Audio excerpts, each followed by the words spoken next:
Bonsoir Philippe. Bonsoir Jean-Dominique. Alors, la mauvaise nouvelle, c'est qu'on n'est pas sorti de l'auberge. Et puis la bonne nouvelle, c'est que la porte reste ouverte. Et donc merci de votre fidélité. C'est vrai que c'est un grand bonheur de vous retrouver à intervalles réguliers. Merci à Liliane pour son hospitalité. Merci.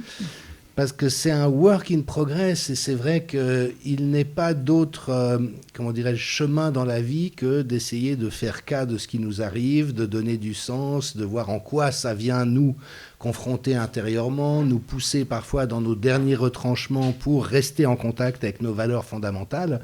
Et puis aussi toujours dans la confiance que les crises individuelles, collectives viennent dire quelque chose. Et viennent montrer notamment des besoins d'évolution. On connaît cette expression de crise de croissance. Alors un point de départ auquel on a réfléchi, c'est la révision de la compréhension que j'avais des cellules imaginales, qui est un concept dont Liliane m'avait informé il y a longtemps et qui m'a beaucoup aidé sur ma route, parce qu'effectivement, ça permettait d'emblée de proposer une métaphore constructive par rapport à ce qui nous arrivait, sauf que j'avais mal compris l'affaire. Donc les cellules imaginales, c'est dans un processus de transformation biologique, comme celui de la chenille qui se transforme en papillon, il y a de nouvelles cellules qui apparaissent pour permettre l'émergence du papillon, et avais-je cru à tort, la chenille sécrète par son immunité des moyens d'attaquer ces nouvelles cellules parce qu'elle ne veut pas s'engager dans la transformation, mais les cellules imaginales se mettent en lien, il y en a de plus en plus qui apparaissent et elles finissent par vaincre et gagner, le papillon apparaît et youpi, la fin de l'histoire est très belle. Alors évidemment que c'est une métaphore qui m'a plu parce que je trouvais qu'elle décrivait assez bien certains aspects de la réalité que nous vivions, sauf que j'avais totalement mal compris la deuxième partie. Ça n'est pas comme ça que cela se passe, mais ce que j'ai découvert depuis est encore mieux, si c'était possible. C'est-à-dire que ça n'est pas que le système immunitaire de la chenille se mette à attaquer les futures cellules de papillon, mais c'est que dans le même temps qu'apparaissent ces nouvelles cellules, la chenille sécrète un poison qui détruit les anciennes cellules. En d'autres termes, elle s'autodétruit. Alors, c'est là où nous en sommes, j'ai envie de dire, et ça sera peut-être le point de départ de notre exploration, parce que si tant est que la métaphore soit adéquate, elle répond aussi en partie à ce questionnement lancinant qui nous habite, mais bon sang, qu'est-ce qu'on peut faire ? Tout ce qu'on avait l'habitude de faire, des pétitions, des protestations, des courriers aux autorités, des manifestations dans la rue, ne marche plus, même dans des proportions encore plus massives que ce qui a existé dans le passé. Et donc c'est vrai qu'on est aussi pris avec ce ressenti d'impuissance. Des années plus tard, ça continue, ils n'ont toujours pas révisé ce qu'ils avaient fait, le mensonge n'apparaît toujours pas au grand jour, donc il y a un certain sentiment de frustration, sinon de désespoir, qui peut apparaître chez nous. Mais si cette métaphore est adéquate, au fond, on peut aussi prendre confiance dans le fait que le système est en train de s'autodétruire. Et au fond, on pourrait bien sûr, et c'est bien qu'on continue à agir, il ne s'agit pas de faire l'éloge de la passivité, je pense que ni vous ni nous ne sommes suspects de tomber dans cette tentation, mais en même temps de se dire que notre meilleur allié, c'est la manière dont leur délire est en train de les détruire eux-mêmes. Alors pour en donner juste deux exemples, mais un, ça pourrait être l'univers de la presse. Bon, je n'ai pas besoin de redire du mal des soi-disant journalistes qui restent et des organes de presse. Je crois qu'à ce stade-ci, on ne tire même plus sur une ambulance, mais sur un grabataire agonisant. Mais toujours est-il que c'est bon, je veux dire, ils se sont auto-flingués.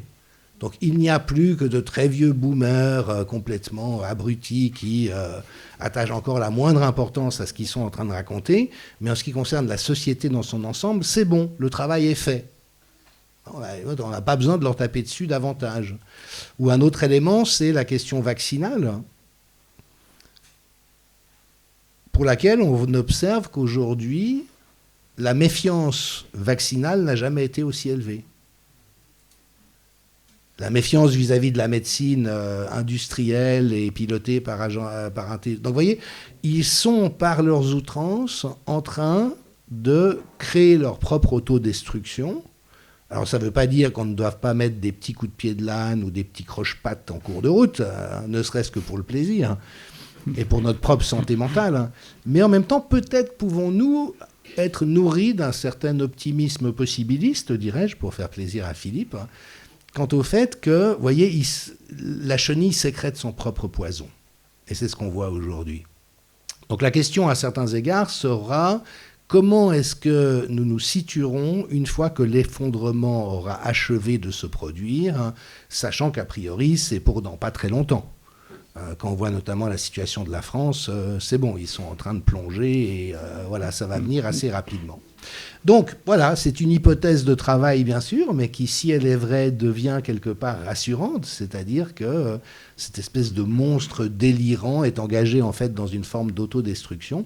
Mais en y réfléchissant avec Philippe à côté avant de vous rejoindre,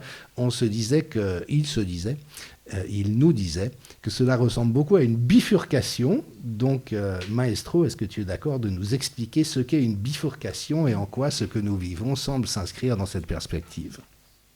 Alors, une bifurcation, c'est quand un système prend une direction suite à un hors équilibre. Alors, je vais vous l'expliquer plus clairement. Et avant de rentrer sur la bifurcation, quand vous prenez de l'eau et que vous la refroidissez pour la transformer en bloc de glace, avant que 100% ne devienne un bloc de glace, il y a déjà des petites cellules de glace qui apparaissent dans une majorité de liquide. Ces cellules augmentent, alors on les appelle des centres de nucléation, et elles vont fusionner et transformer 100% de l'eau en glace. Donc dès que vous avez une transformation, il y a une espèce de lutte entre maintenir l'état aqueux, liquide, ou au contraire avoir un bloc de glace. Et ça serait la même chose si on chauffait.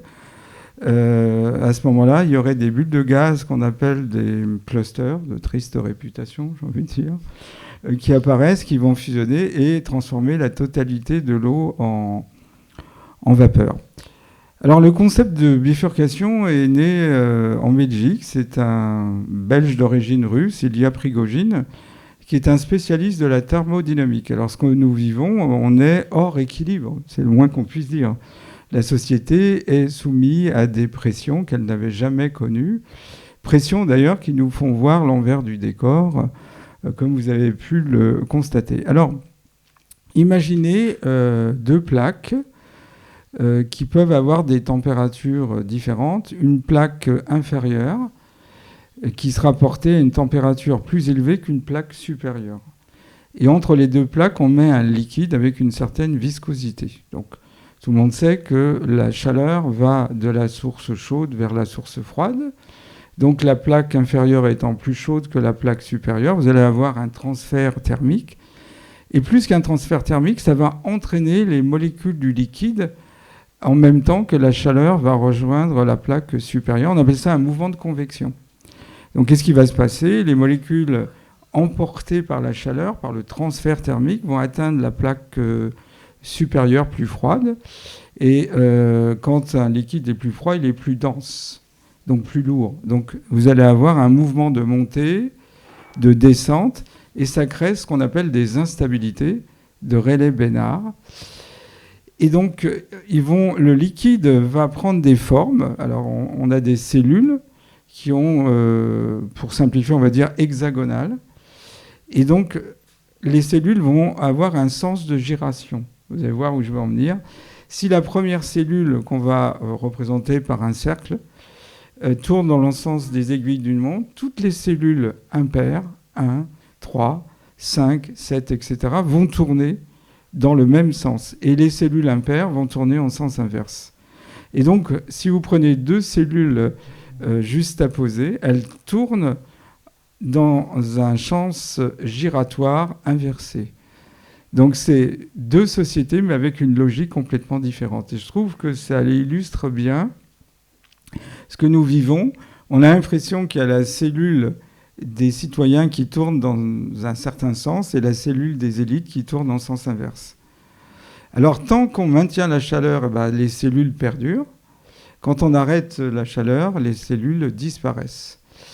Alors, c'est assez intéressant, puisque finalement, quand on apporte un excès de chaleur, on pourrait se dire, plus il y aura de la chaleur, plus il va y avoir une agitation, un chaos. Mais non, au bout d'un certain temps, il apparaît un ordre dans le désordre, et ces cellules qui apparaissent, on les appelle structures dissipatives, puisque leur but, c'est d'empêcher qu'il y ait un chaos généralisé. Le chaos est, enfermé dans l'émergence de formes. Il apparaît un ordre dans le désordre. Et ça a été une étape pour la thermodynamique, puisqu'on avait l'impression que plus la chaleur augmentait, plus il y avait le chaos. Donc forcément, dès que vous avez une perturbation forte, que ça soit une température, une pression, il va y avoir une bifurcation. Et donc deux chemins s'offrent à nous. La cellule, symboliquement, c'est une société possible qui tourne dans un sens, et puis il peut y avoir une autre société qui tournera en sens inverse. Alors on ne sait jamais dans quel sens va tourner la première cellule. C'est une chance sur deux pour qu'elle tourne dans le sens aiguille du montre ou qu'elle tourne en sens inverse. Mais dès que la première cellule d'instabilité apparaît, ça va complètement orienter le sens giratoire de toutes les autres cellules. Alors, ce que nous vivons en physique, ça s'appelle une transition de phase. Toutes les transitions de phase nous amènent à cette espèce de lutte entre les forces qui veulent conserver un état et les autres forces qui veulent changer. Et donc, dans le cas du papillon, c'est ce que disait Épictète, lorsque la chenille entend les premiers soubresauts et ressent les premiers soubresauts du changement, elle a peur, mais en réalité, elle va devenir un splendide papillon. Et donc, la question qui se pose à nous, c'est quelle est cette métamorphose de la société dans laquelle on est engagé ? Comment est-ce que nous sommes en train de passer d'un monde dans lequel nous avons grandi, dans lequel nous avons pris des repères, dans lequel nous avions des convictions quant à ne serait-ce que notre histoire, quelles sont les règles du contrat social, de la bonne vie en société, quelle est la finalité d'une organisation sociale. Et je trouve que ces métaphores avec d'autres domaines de la connaissance, chimique, biologique ou physique, sont vraiment intéressants parce que ça permet au fond de mettre des images sur ce que nous sommes en train de vivre. Et en ce qui me concerne, je pense qu'on est à deux doigts d'une très grosse rupture liée en fait à deux considérations. La première, c'est que le génocide en cours à Gaza ne peut pas rester sans conséquences majeures, à mon sens, à très court terme. Il y a une acclimatation au pire dont on a pu voir la réalité à travers la crise sanitaire. Donc même le fait d'envoyer des brigades tuer les petits vieux dans les EHPAD, finalement, on a trouvé des justifications à ça. Beaucoup de gens ont voulu ne pas le voir. Le fait de torpiller l'économie réelle, comme c'est le cas actuellement, le nombre de faillites dans la vraie économie, celle des commerces de proximité, de la restauration, de l'artisanat, des PME est massif. Donc ce que je veux dire, c'est qu'il y a une accoutumance au pire, selon la fameuse image de la grenouille dans la casserole d'eau bouillante, mais il y a également des ruptures dans cette continuité, et le génocide en est une. On peut justifier une guerre, on peut faire semblant que la Russie a attaqué l'Ukraine, on peut faire semblant que, en envoyant des armes à l'Ukraine et en envoyant des malheureux se faire trucider sur le front, on défend les valeurs européennes. On peut faire croire un certain nombre de choses, mais il y a une limite à ce qu'il est possible de faire croire. Et en l'occurrence, ce génocide qui se déroule à ciel ouvert, sous les yeux de tout le monde, d'une manière qui est indiscutable, et je répète une fois de plus ma totale neutralité quant aux populations. Je veux dire, les Israéliens et les Palestiniens sont des êtres humains, il n'y a pas de différence, c'est des homo sapiens des deux côtés du mur de Gaza, mais toujours est-il que ce qui est actuellement infligé à la population palestinienne coche toutes les cases de la définition du génocide. Alors je sais qu'il y a des gens qui résistent parce qu'il y a tout un travail d'influence de l'opinion publique en ce sens, mais à mon sens, on est en train de buter ici sur une réalité dure. La réalité conjointe, c'est le fait que l'ensemble de nos gouvernements sont complices de génocide, l'ensemble de nos médias sont complices de génocide, l'ensemble des influenceurs de plateau sont complices de génocide. Et autant je trouvais qu'ils restaient dans une position relativement confortable quant à toute la manipulation et la désinformation qu'ils avaient mis en œuvre auparavant, autant je pense qu'à cet endroit, ça va être un point de chute et même un point de chute rapide. Parce qu'on voit que l'opinion publique n'est plus du tout dupe, elle tourne en sens inverse de ses propres autorités. Alors Trump sort de son chapeau les accords d'Abraham avec une jolie image où on voit comme une affiche de film tous les dirigeants arabes qui sont d'accord d'achever de dépecer la Palestine. Mais ce qu'il faut savoir, d'après les meilleurs analystes, moi je ne suis pas un géopoliticien de haut niveau, mais c'est que dans tous les pays concernés, l'opinion publique est aujourd'hui totalement décorrélée des autorités. Donc le roi de Jordanie peut protéger Israël et dire qu'il va volontiers adhérer aux accords. La population jordanienne est révoltée par ce qui se passe. Et en réalité, les populations du monde sont en train d'être révoltées.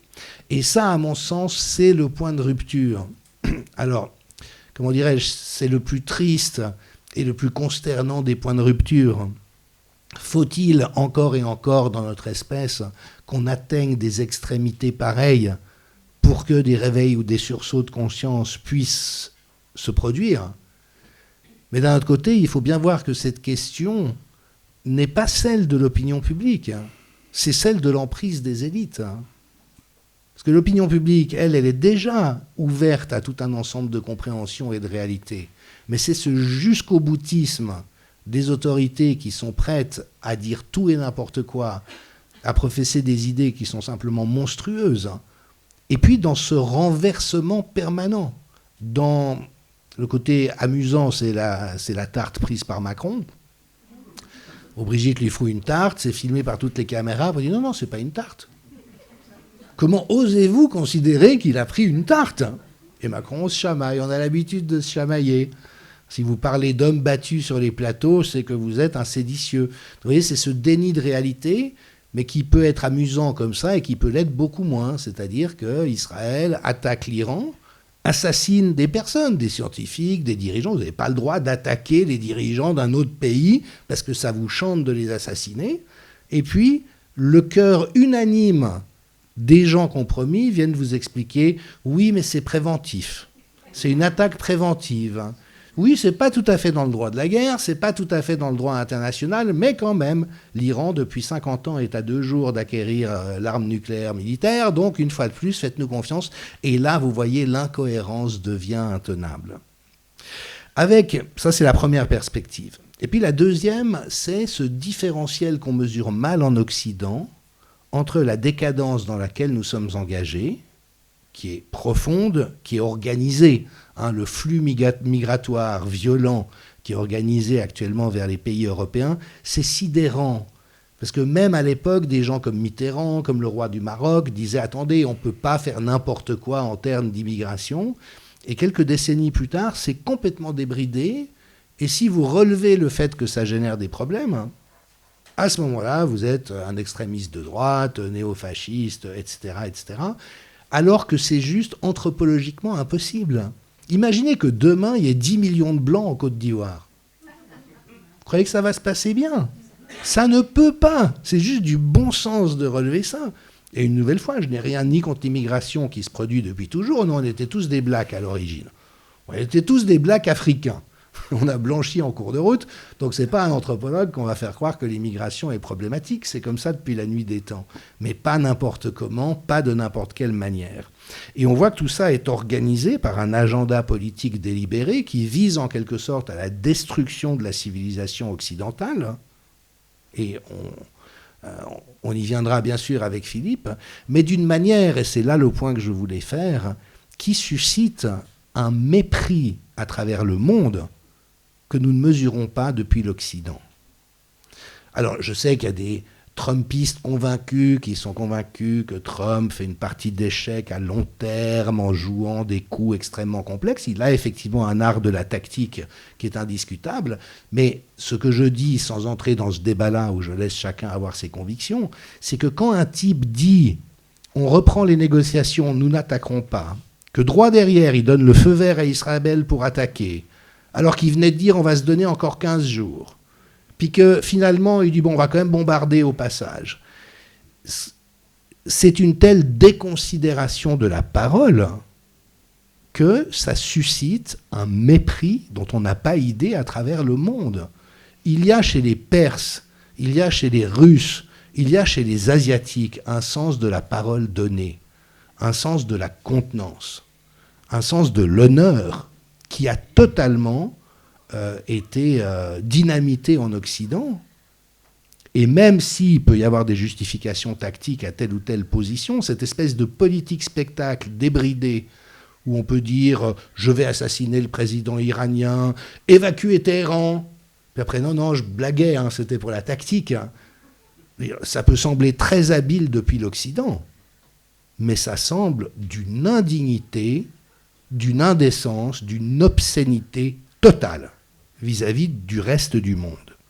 Et donc, par le jeu de nos dirigeants, Macron qui va donner des leçons sur la corruption en Afrique, alors que la corruption s'est massivement aggravée depuis qu'il est à la tête de la France, et que de toute manière, l'Occident a toujours été corrompu et corrupteur dans ses relations avec les pays du Sud. Vous voyez, il y a une obscénité objective de l'Occident, pas de vous et moi, mais des élites qui sont en charge, qui est en train de créer vraiment un différentiel massif, sachant de toute manière qu'aujourd'hui, ça n'est plus en Occident que ça se passe.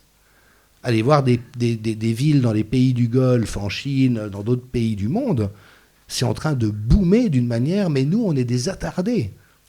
On n'est même pas médiévaux, on est en train de reculer vers l'âge des cavernes en comparaison de la dynamique de ces différentes sociétés, tout en essayant encore de donner le change par des grands discours ou des incantations qui sont devenues totalement creuses.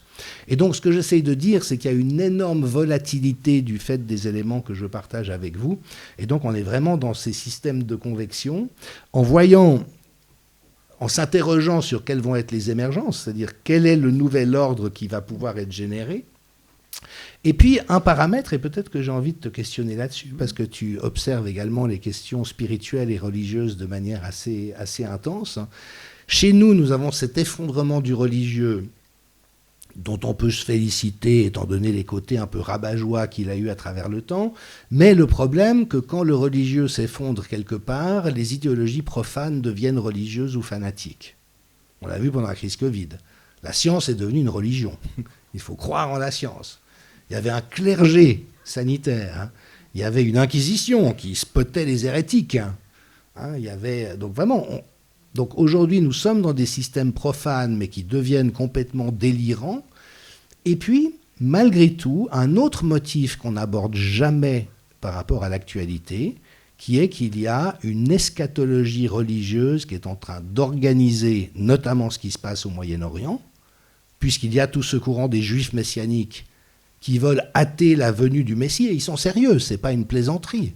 Et moi, je respecte toutes les croyances. Si chacun a envie de croire que assassiner 3 génisses rousses va faire venir le Messie, j'ai aucun problème avec ça. Si ça passe par le fait de massacrer une population parce que c'est les fils des ténèbres, là, je commence à avoir un problème avec ça. Parce que c'est quand même un acquis de l'Occident et du christianisme que le fait de dire César est à César, Dieu est à Dieu, donc vous n'utilisez pas Dieu pour jouer à César. Et puis vous avez une eschatologie musulmane et chiite avec le retour du Mehdi.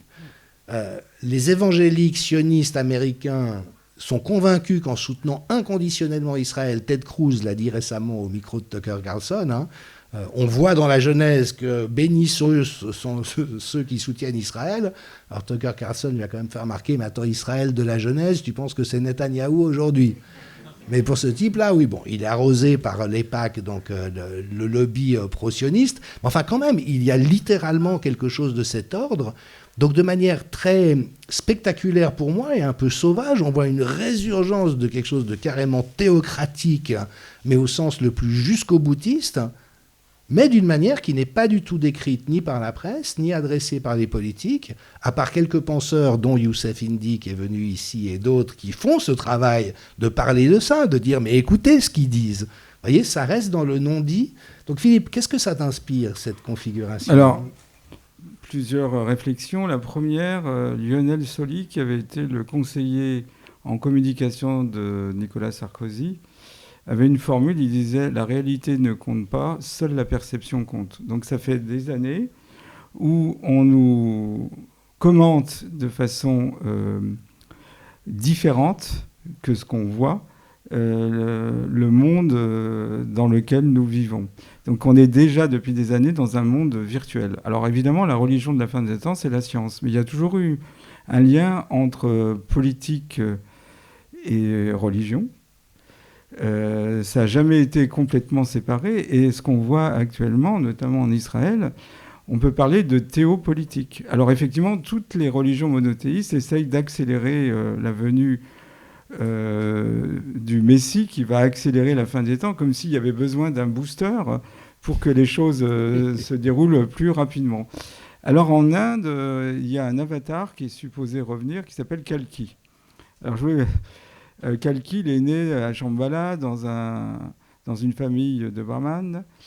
Il est muni de pouvoirs supérieurs. Il a la possibilité de neutraliser les voleurs et les menteurs. Et puis, il est supposé amener l'humanité à vivre la pureté du cristal, qu'on appelle l'âge de Krita, où l'humanité sera aussi pure qu'un cristal de roche. Alors voilà les signes qui vont amener Kalki à revenir. Parce que la question qu'on se pose, c'est quand est-ce qu'il va revenir ? Alors lorsque les gouvernements élèveront les impôts d'une façon inconsidérée, ne respecteront plus leurs citoyens et seront même un danger pour la société. Je crois qu'on y est. Bonne nouvelle, vivement Kalki. Voilà. Voilà. Lorsque la plupart des hommes auront envie de tuer, je veux dire, au détriment des lois du dharma, lorsque l'envie, la jalousie et la luxure seront présentes dans la société, lorsque les plus forts voleront et exploiteront les plus faibles, lorsque les peuples suivront les conseils des fausses sciences et des faux prophètes, lorsque plus personne ne pourra faire confiance à personne, y compris dans sa propre famille. Voilà. Lorsque la plupart des gens auront été rendus esclaves des drogues, du sexe et des boissons excitantes. Je crois qu'on y est Red aussi, Bull. hein. Oui, il y a beaucoup de points quand même. À chaque fois, on pourrait faire comme dans les arènes. Hein. Voilà. Lorsque les hommes chercheront à quitter leur pays pour échapper à la famine, ça commence à arriver. Hein. Et puis, lorsque les hommes ne respecteront plus les arbres, les plantes et les animaux. Alors, tous ces signes, vous voyez, chacun essaye d'accélérer, ce qui prouve bien. Alors, pour les marxistes, le moteur de l'histoire, c'est la lutte des classes. Mais là, c'est une lutte entre le plan de l'incarnation et le plan divin. Alors, effectivement, il y a une dimension dans la géopolitique qu'on aborde peu, c'est la théopolitique. Et on peut se demander si, effectivement, on n'est pas dans une période où les sacrifices reviennent au devant de la scène. N'oublions pas, hein, je crois que la plupart des spécialistes du christianisme l'admettent, le Christ avait pour but de réformer le judaïsme. Et il a dû se tourner vers les païens, les Romains, pour pouvoir réaliser, on va dire, sa mission. Mais il y avait des lois, il y en avait plus de 600, je crois 613, qui étaient absolument infernales et qui rythmaient la vie des Juifs et qui étaient absolument basées sur l'interdit. Donc, on est en train on peut se demander, même si les vaccinations ne sont pas une forme de sacrifice, et cette dimension du religieux derrière le politique, on commence à la voir apparaître à travers cette histoire d'Israël. Alors, si on reprend l'exemple des bifurcations de Prigogine, effectivement, ce qui est en train de se passer, c'est que c'est tellement énorme que la cellule des citoyens ne tourne pas dans le même sens que la cellule des élites. Et donc, au bout d'un moment, quand il n'y a plus de courroie de transmission entre les élites et le peuple, c'est là où il y a les grandes ruptures. Il peut y avoir même d'autres bifurcations. Et ce qu'on est en train de vivre, à travers une première bifurcation imposée, vaccinés, non vaccinés, crise économique, etc., c'est des secondes bifurcations. Alors, je voudrais préciser, la France a toujours été évidemment un pays d'immigration, mais une immigration intégrative. C'est complètement différent d'une immigration non intégrative. Alors si on met sur la place publique ce débat, tout de suite on est xénophobe, raciste, etc. Non. Sous Louis XIV, la France comportait 20 millions d'habitants. C'était le pays le plus peuplé d'Europe. Mais c'était une immigration intégrative. On faisait venir des Portugais, des Espagnols, des Italiens, des Polonais, etc., mais qui étaient intégrés dans la société française et qui avaient une volonté de s'intégrer. S'il n'y a pas de volonté d'intégration, au bout d'un moment, il y a deux populations A et B, et c'est une lutte pour le territoire. Et la population B qui l'emporte sur la population A, étant plus élevé en nombre, prend le contrôle du territoire. On voit bien qu'en Angleterre, on incite l'immigration à dire « mais c'est notre territoire ». Et qu'est-ce qui s'est passé lorsque la Chine a envahi le Tibet? Quand il y a eu plus de Chinois que de Tibétains, à ce moment-là, la langue chinoise est devenue la langue officielle. Les papiers se faisaient en chinois. Et ça a complètement changé parce que ce n'était pas un envahissement, c'est une forme d'immigration imposée, non intégrative. Alors, François Hollande avait déjà ce projet, mais ça revient encore et régulièrement, c'est d'imposer l'arabe comme deuxième langue. Ça devient extrêmement dangereux. Sous Hollande, on avait proposé que certaines régions de France seraient soumises à la charia. Et en Belgique, effectivement, il y a vraiment un clivage religieux. Et donc, non seulement il n'y a pas d'immigration intégrative, mais c'est compliqué et c'est rendu plus complexe du fait des différences de religion, du mode de vie et la volonté encouragée par les gouvernements de ne pas s'intégrer. Et donc tout ça, c'est une façon de diluer l'identité nationale. Et le but poursuivi par la Commission européenne, c'est d'avoir un super État européen, où il n'y aura plus de nations. Chaque nation devient la province de l'Europe. Et c'est ce qu'avait prévu le logicien et dissident soviétique Alexandre Zinoviev, où il avait tout à fait compris qu'on allait aller vers le super État européen. Donc on pourrait dire que ce que veut l'Europe, c'est le communisme 4.0, même idéologie, mais avec la technologie en plus. Et d'ailleurs, en France, on commence à parler d'une remise en cause de la Commission européenne et l'ONU des propriétés privées. Vous connaissez la suite, vous n'aurez rien et vous serez heureux. Donc on devra soit obtenir gratuitement, soit louer les choses. Tout y passe, les livres, les voitures, les maisons, les appartements, même les vêtements. C'est une sorte de collectivisme imposé. Donc, quand il y a une transformation, il y a une lutte entre les deux types de cellules, il y a des poisons qui sont donnés. Je suis assez d'accord avec Jean-Dominique Michel. C'est que là encore, où l'ingénierie sociale n'a pas réussi à formater les esprits, c'est quand il y a un génocide. Voilà. C'est pour ça qu'en France, on a l'euthanasie sans limite, on commence à plus rembourser les maladies de longue durée. Vous avez vu, les lois sont complètement ignobles. Un médecin ne pourra pas s'opposer à la volonté de son patient éventuel de se suicider, sinon il est menacé d'avoir une amende, voire d'être radié. Le but d'un médecin, c'est quand même d'aller du côté de la vie, primum non nocere, donc on peut connaître des épisodes dépressifs et avoir besoin du réconfort. Non, à ce moment-là, ce n'est plus possible. Et donc, tout ça concourt à avoir une forme de déshumanisation qui permet le passage à une deuxième étape qui serait le transhumanisme. Il y a une pulsion de mort qui m'a l'air évidente actuellement en Occident, on le voit, et notamment ce respect de la vie, mais qui est presque un respect naïf, spontané, viscéral. Je ne parle pas forcément de construction intellectuelle ou philosophique. Alors de nouveau, je me permets de préciser, parce qu'aujourd'hui, il faut toujours le faire, qu'en tant qu'anthropologue, je suis neutre sur à peu près tout. Parce qu'un anthropologue, il étudie les phénomènes humains, donc si vous avez un a priori par rapport à quoi que ce soit, par exemple, je suis neutre sur le racisme. Le racisme est une pulsion naturelle de l'espèce. Tous les peuples tendent à se considérer comme étant les êtres humains et que les autres le sont un peu moins. Maintenant, ça ne veut pas dire que je trouve que le racisme, c'est bien. On est d'accord, on peut surmonter cette espèce d'atavisme naturel. Et justement, quand on regarde à travers l'espace et le temps, on voit que l'être humain a toujours aussi bien pensé et que l'être humain est toujours l'être humain. Donc, quelque part, on peut se soigner de son racisme. Mais si vous décrétez juste qu'être raciste, c'est mal, alors que c'est naturel de l'être, vous créez un hiatus. Donc, par exemple, sur la question de l'avortement, je n'ai pas de position. Vous voyez, je ne trouve pas que c'est bien ou mal d'avorter. Tout dépend. Par contre, j'ai parlé avec pas mal de femmes qui ont avorté dans leur vie et je trouve qu'il faut mesurer l'intensité de l'expérience que ça représente et ce qu'elle implique.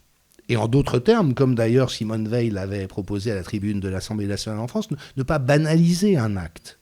Aujourd'hui, on voit certains courants du féminisme qui jubilent à la perspective de l'avortement, qui célèbrent les avortements, qui veulent l'inscrire dans la Constitution. On sait qu'à l'extérieur des meetings de Kamala Harris, il y avait des bus roulants permettant aux femmes de se faire avorter si elles le voulaient. Donc vous voyez, on n'est plus du tout dans il y a une réalité humaine nécessairement compliquée, mais qui peut requérir qu'on accompagne des personnes dans le choix qu'elles font, ce qui à la limite est une posture qui ressemblerait assez à la mienne, mais on est dans une espèce de célébration de la destruction de la vie. Vous avez ces livres extraordinaires de personnes en France, une femme qui dit « j'ai choisi de ne pas avoir d'enfants, mais d'avoir des chiens ». Comme ça, je peux choisir la race, le tempérament, c'est beaucoup mieux. Et je veux dire, déjà, il n'y a pas de jugement à porter, évidemment, sur les gens qui n'ont pas d'enfants. Il n'y a pas de jugement à porter sur les gens qui ont des chiens.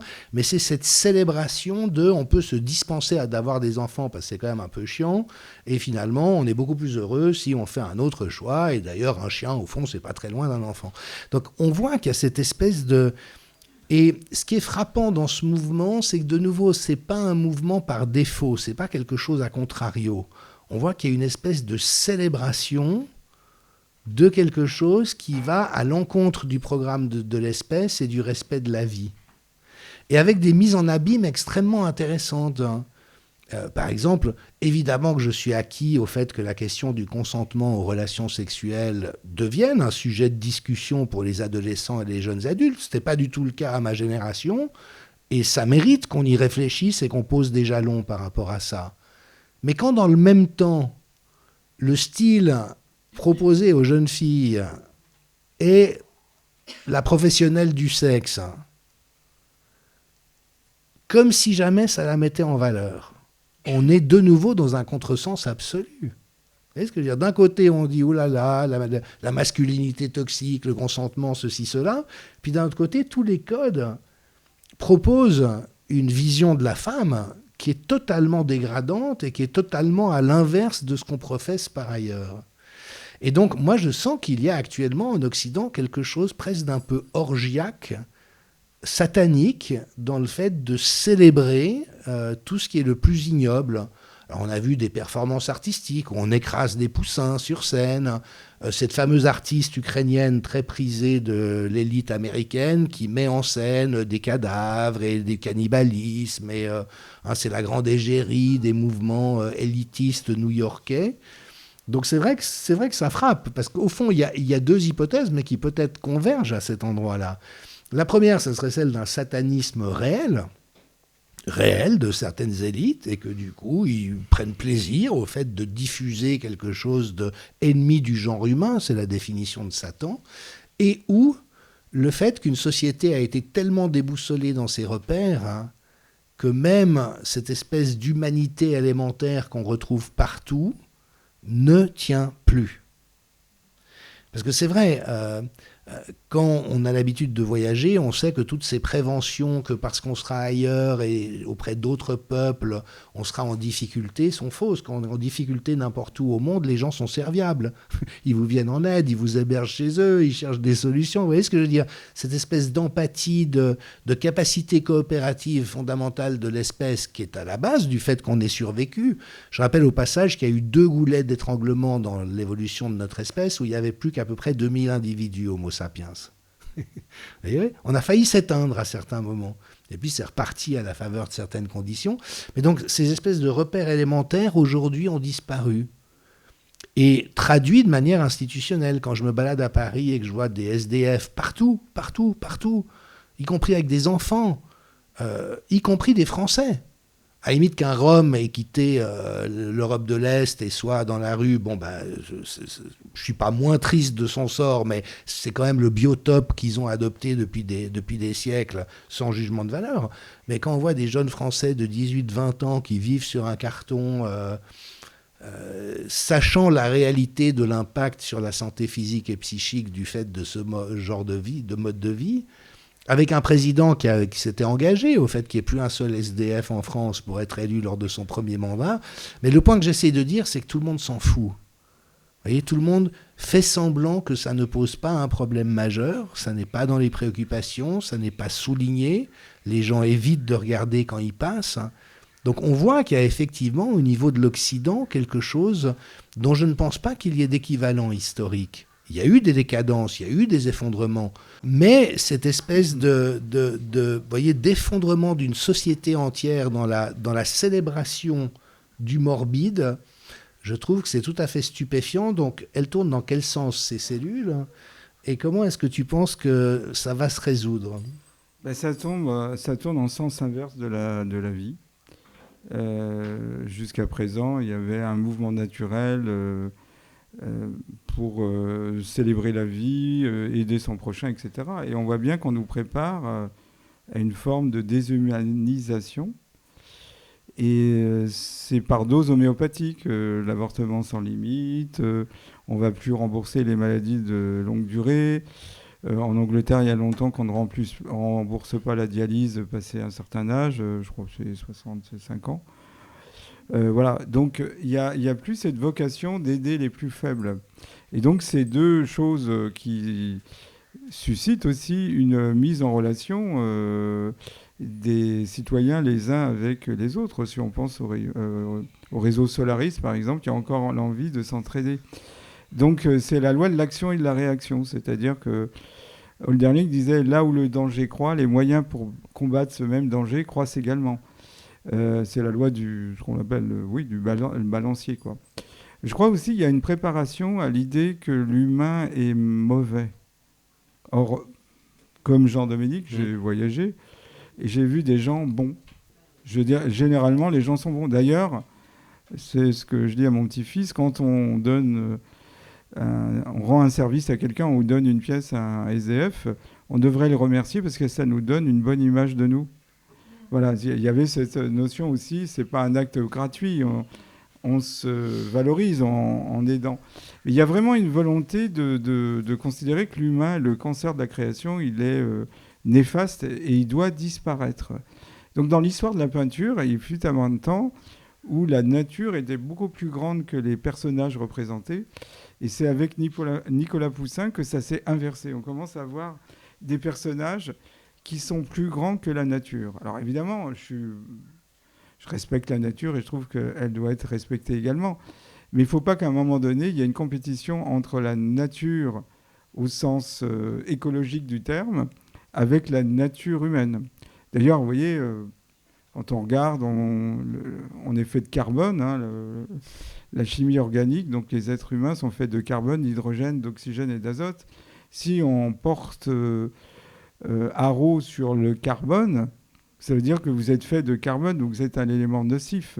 Expirer, c'est être nuisible pour la planète. Donc je pense qu'il y a quelque chose à rétablir, un équilibre entre la nature et l'être humain, et non pas la primauté de la nature sur l'être humain.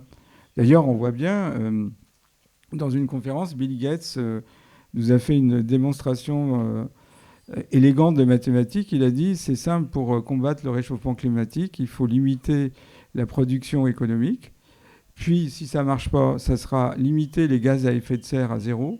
Et puis, si ça ne marche pas, il faudra diminuer la population. Comme les deux premières propositions ne fonctionneront pas, parce que si vous regardez zéro gaz carbonique, les plantes, elles crèvent. Hein. Voilà. Et donc, notre vie en Occident est basée sur Thanatos, Eros et Thanatos. Ici, on prend la métaphore de Nietzsche, qui avait réfléchi sur le théâtre dionysiaque ou apollinien. Nous sommes plutôt en Occident dans une approche dionysiaque, comme s'il y avait une volonté de retourner à l'époque païenne. Vous voyez, là, on veut effacer notre histoire religieuse, mais notre histoire tout court. Je vous rappelle que les Africains, quand ils étaient capturés pour être amenés en esclavage, ils ne savaient pas où ils allaient. On les avait extraits de leur passé et ils ne savaient pas où ils allaient. Donc souvent, ils se suicidaient. Il y a un proverbe qui dit « Si tu ne sais pas où tu vas, sache d'où tu viens ». Et c'est ça qu'on veut couper nos racines, nous amener à accepter d'être ballottés, on navigue à vue. Et donc, pour la plupart des êtres humains, surtout les plus anciennes générations, c'est très difficile d'accepter d'être ballotté comme ça sans savoir dans quelle direction on va. Alors, je pense que Il y a une cellule qui tourne dans le sens naturel, le sens de la vie, de la croissance, de l'harmonie. Puis il y a une autre cellule qui essaye de tourner en sens inverse, et tout est inversé. D'ailleurs, je vous propose une méthode. On pourrait dire que c'est un aspect de la... On est en train de réfléchir sur une masterclass sur quelle méthode utiliser pour avoir une lecture de la société. Rien n'est simple, et ça ne se réduit pas à un paramètre.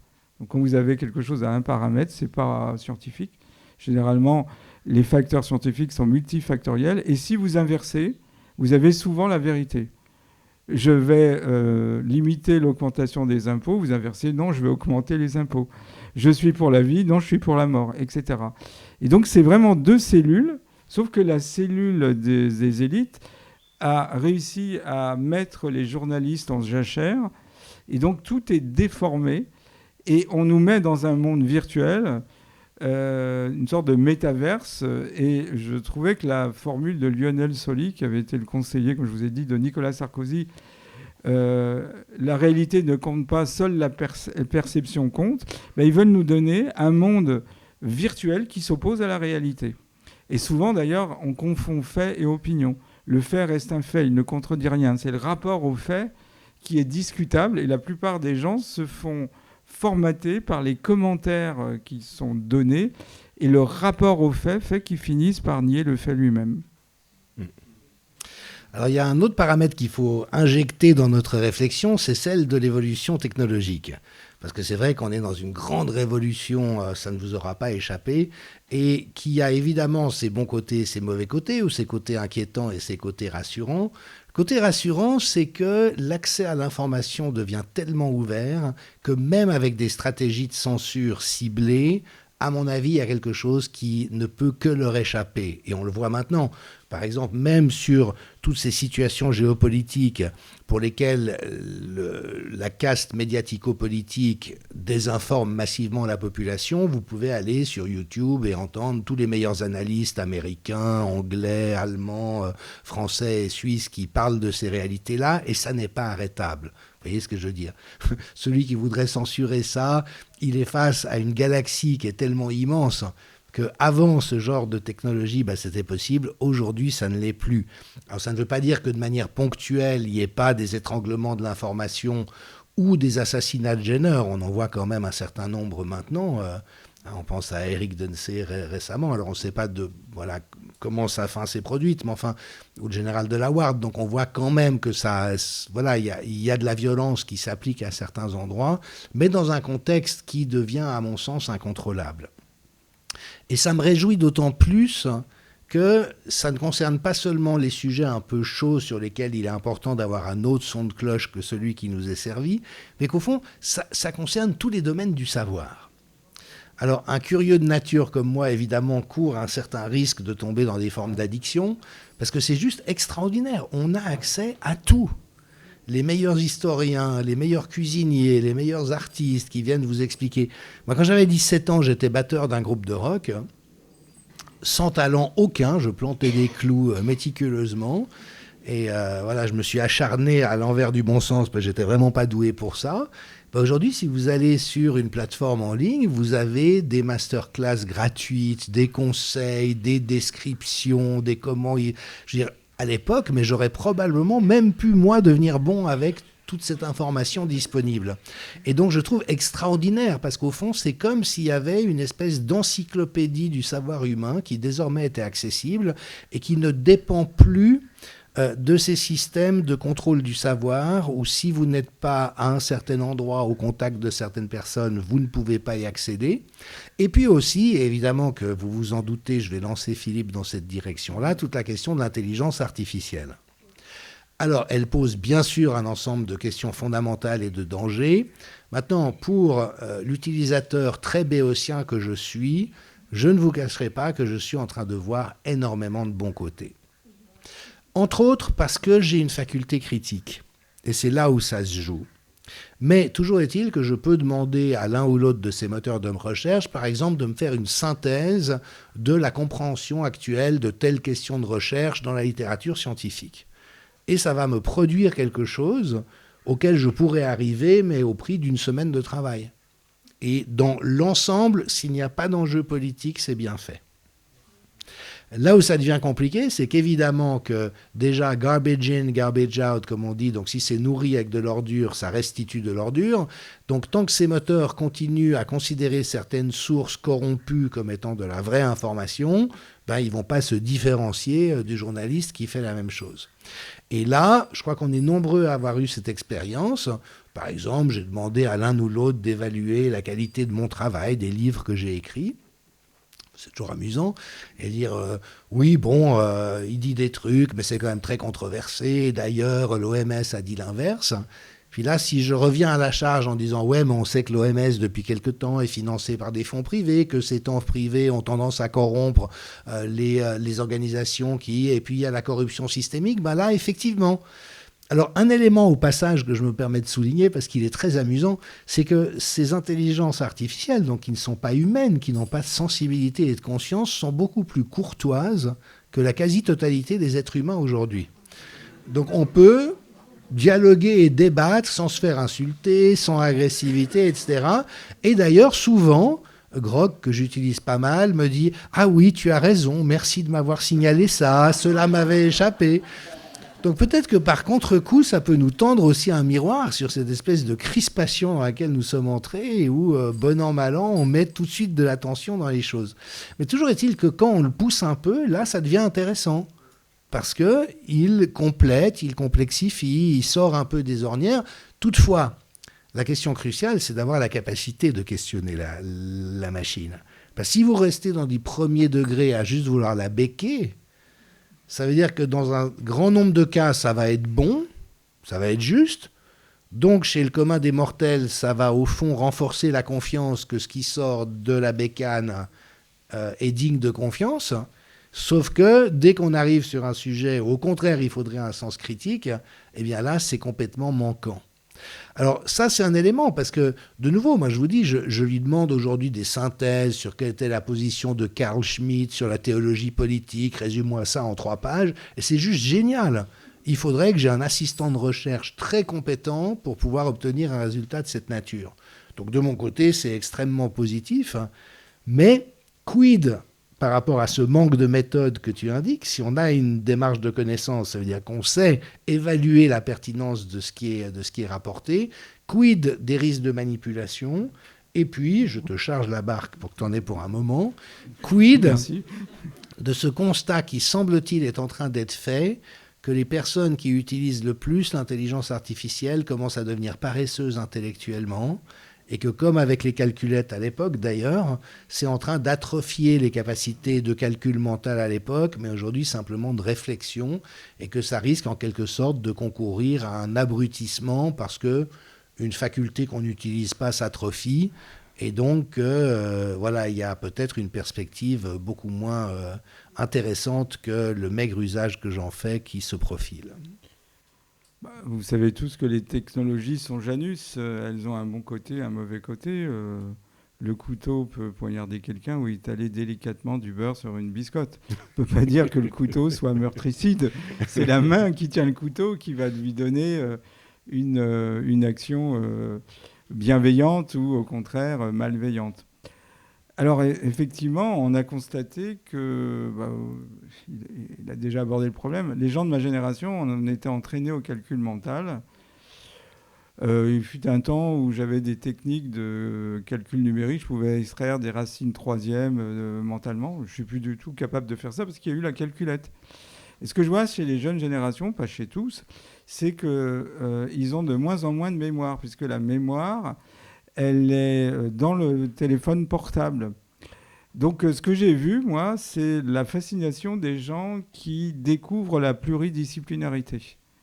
Donc j'ai vu des gens qui avaient une bonne connaissance dans un domaine, et en rentrant dans l'intelligence artificielle, ils ont découvert des spectres de savoir qu'ils n'avaient jamais envisagés. Donc il y a un côté fascinant. Mais derrière tout ça, le message que je vois, c'est que l'homme, il est incomplet.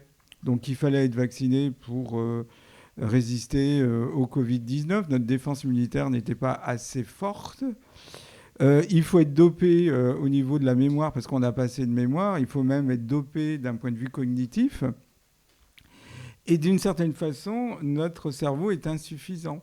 Donc, les gens qui sont dans le transhumanisme, notamment un personnage qui s'appelle Raymond Kurzweil, dit Ray Kurzweil, lui, il prend ça lui coûte $1000, il prend 100 pilules par jour pour ne pas vieillir. Visiblement, quand vous regardez sa photo sur Internet, c'est pas flagrant. Et pour lui, en 2050, il avait ça un point de singularité. L'homme ne pourra plus se passer de l'intelligence artificielle. L'intelligence artificielle sera nécessaire et on ne va plus penser, on sera pensé par l'intelligence artificielle. Alors c'est exactement ce qui s'est passé quand il y a une nouvelle technologie qui arrive dans la société. Les gens qui n'ont pas connu la télé avaient du discernement vis-à-vis de la télé. Mais les enfants qui ont grandi devant la télé ont perdu ce discernement puisque ça fait partie de leur personnalité. Ils ne sont évidemment pas objectifs. Et c'est la même chose pour l'ordinateur. Quand l'ordinateur est apparu, les adultes, eux, avaient besoin de comprendre comment fonctionnait l'ordinateur. Donc, généralement, dans les livres d'informatique, il y avait une partie sur la physique du solide et puis une partie sur l'utilisation. Les jeunes générations ont dit, nous, on s'en fout de savoir comment fonctionne l'ordinateur. Ce qu'on veut, c'est l'utiliser. Donc, il faut faire attention parce que le message qui nous est glissé, c'est l'être humain est incomplet. Il faut le compléter par la technologie. C'est le transhumanisme. Alors, le rêve d'un homme augmenté, c'est en fin de compte le rêve d'un homme diminué et content de l'être. Il se projette dans le cyborg pour se dispenser d'être un être humain. Donc voilà, le problème, il faut rester un être humain. Alors jusqu'à présent, depuis Bergson, l'outil est un prolongement de l'homme. Le marteau est le prolongement de la main. D'ailleurs, pour Bergson, l'homo faber, le fabricant d'outils, a fait en sorte que son cerveau se développe au fur et à mesure qu'il utilisait l'outil avec la main. Mais là, ce n'est pas du tout une prolongation de l'être humain, c'est une substitution de l'être humain. Alors, évidemment, c'est une critique et c'est toujours très stimulant puisque notre pédagogie a fait de nous des êtres spécialisés, donc certains y ont échappé. Moi, je suis atteint d'une claustrophobie disciplinaire. Donc, dès que je suis dans une discipline, je n'ai qu'une idée en tête, c'est d'en sortir. Et la critique ne date pas d'aujourd'hui, puisque Georges Bernard Shaw, le fameux écrivain irlandais, disait « À force de connaître tout sur rien, on finit par connaître rien sur tout ». Donc, vous voyez très bien qu'il y a différents enjeux qui se présentent à nous. D'abord, les ordinateurs quantiques vont utiliser non pas des bits, qui sont des unités d'information, mais des qubits, Q pour quantique. Donc si vous prenez par exemple un atome qui tourne dans une vision classique des bits, soit il tourne dans le sens aiguille du monde, soit il tourne dans le sens inverse. Mais là, il pourra tourner soit dans le même sens, de façon dédoublée, ou il y en a un qui tournera dans un sens et l'autre dans un sens inverse, ou les deux pourront tourner en sens inverse. Donc il y a 4 possibilités si vous prenez 2 façons de tourner. Donc ça monte assez rapidement. Et actuellement, on a l'ordinateur Osprey qui a 433 bits, IBM. Donc ça veut dire que ça va de plus en plus vite. Et si l'homme est monodisciplinaire vis-à-vis d'une technologie pluridisciplinaire, il est échec et mat. La deuxième chose, c'est la rapidité. Notre influx nerveux va à 100 mètres par seconde. Supposons qu'on ait un ordinateur qui fasse circuler l'information à 1/3 de la vitesse de la lumière. 300 000 km à la seconde, ça fait 100 000 km à la seconde, c'est-à-dire 100 millions de mètres par seconde, donc un rapport 1 million. L'enjeu va être vite là. Est-ce que l'humanité va accepter d'être écrasée par une technologie qui va 1 million de fois plus vite, ou au contraire, l'homme ne va pas accepter d'être complètement dépendant de cette technologie? Donc si on doit s'adapter, parce que c'est ça le problème, c'est que d'un point de vue darwinien, on est dans un environnement que certains appellent l'infosphère. Et l'infosphère, c'est la circulation de l'information, et on constate que l'information va de plus en plus vite. Elle est vitesse, éternellement vitesse. Donc, dans une infosphère où l'information va de plus en plus vite, si vous regardez les progrès de l'intelligence artificielle, c'est hallucinant. On a l'impression que chaque mois, ça progresse. Donc l'homme doit s'adapter. C'est la stratégie de de la Reine Rouge dans Alice au Pays des Merveilles, elle doit dépenser beaucoup d'énergie pour rester à la même place, puisque le sol sur lequel elle est, c'est comme sur un tapis volant, avance de plus en plus vite. Donc soit on est dopé pour être à la hauteur de la technologie, soit effectivement il y a une prise de conscience de la technologie. Alors le biologiste Jean Rostand avait résumé la situation vis-à-vis d'une technologie où l'homme n'est pas mature. Il avait dit la science et la technologie a fait de nous des dieux avant que nous fussions devenus des dieux. C'est-à-dire que si effectivement on a une technologie aux capacités extraordinaires, extra-humaines, le risque, c'est d'accepter d'être écrasé et donc de devoir se hisser au niveau de la technologie. Ce qui fait que si on regarde les auteurs de science-fiction, il y a 2 auteurs phares. Il y a Isaac Asimov qui, lui, pensait que les robots allaient se hisser au niveau des humains. Et son collègue, Philippe K. Dick, pensait que nous allions être descendus au rang de robots. Alors c'est assez délirant, si vous écoutez Ray Kurzweil, il dit, voilà, la vie apparaît, il y a les briques élémentaires de la vie, puis après ça donne des cellules animales et végétales. Les cellules animales et végétales forment des organismes complexes, puis arrivent les espèces. Puis à un moment donné, l'homme, par son cerveau, invente la technologie. Puis à un moment donné, la technologie, ce qu'avait prévu Jacques Ellul, prend son autonomie. Et puis à un moment donné, la technologie impose que l'homme soit greffé. C'est exactement. Et à la fin, la conscience a choisi l'ordinateur parce que c'est le véhicule le plus fiable.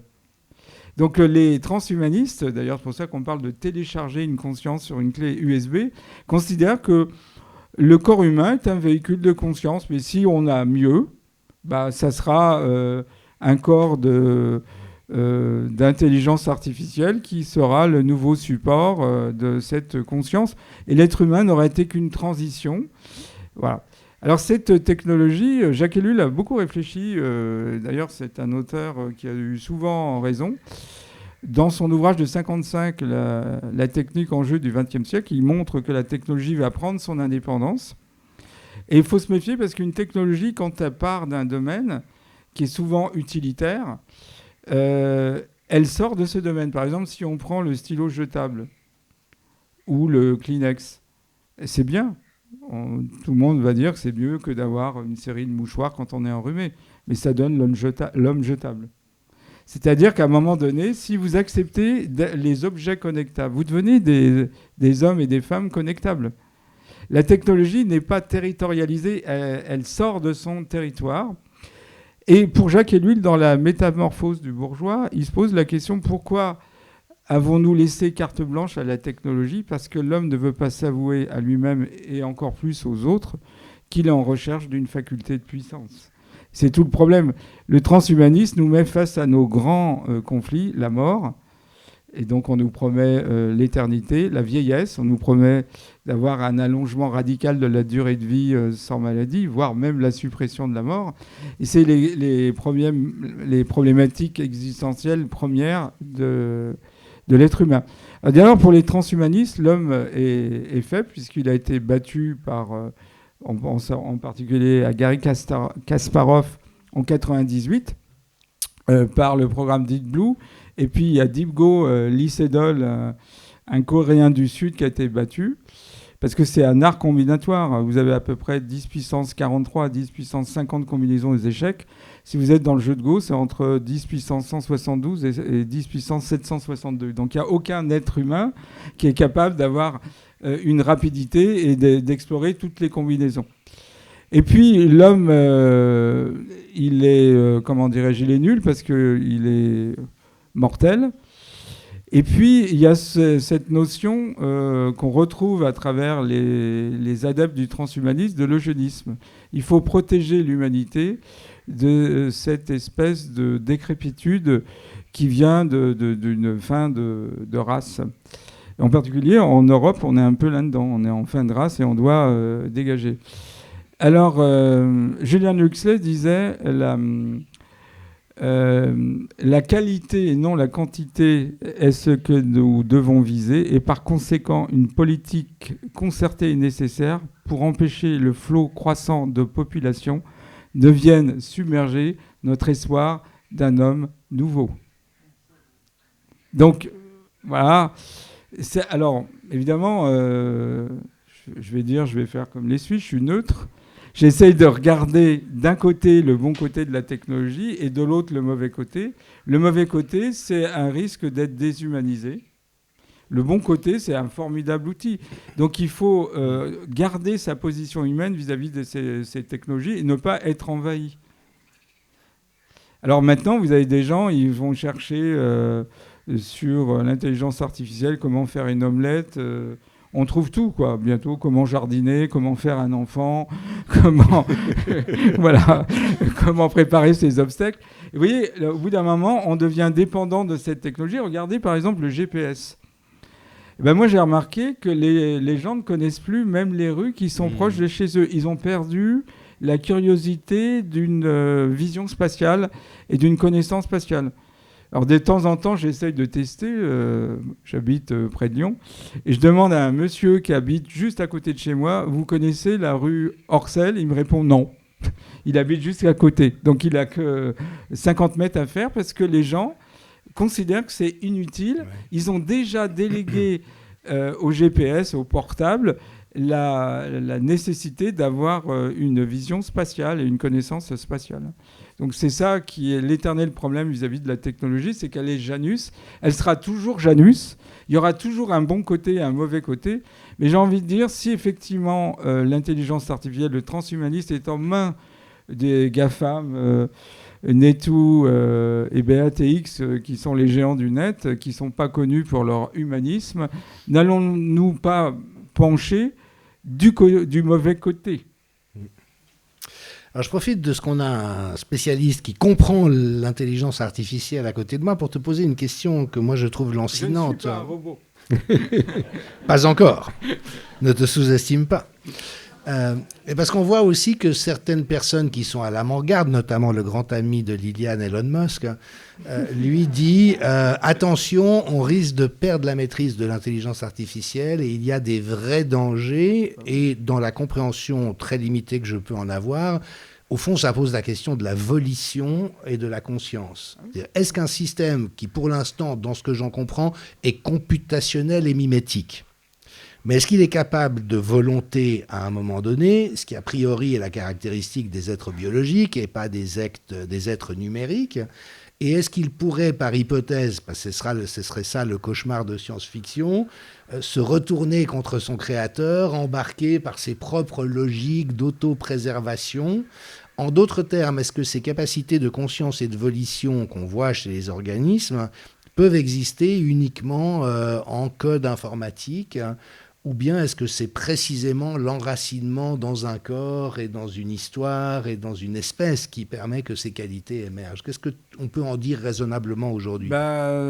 Oui, c'est un enjeu. On ne peut pas répondre à la question. On verra ce que l'avenir nous dira. En tous les cas, la vision qu'ont les techniciens de l'intelligence artificielle, c'est que l'intelligence vient de l'interaction de nos neurones. On sait que c'est faux.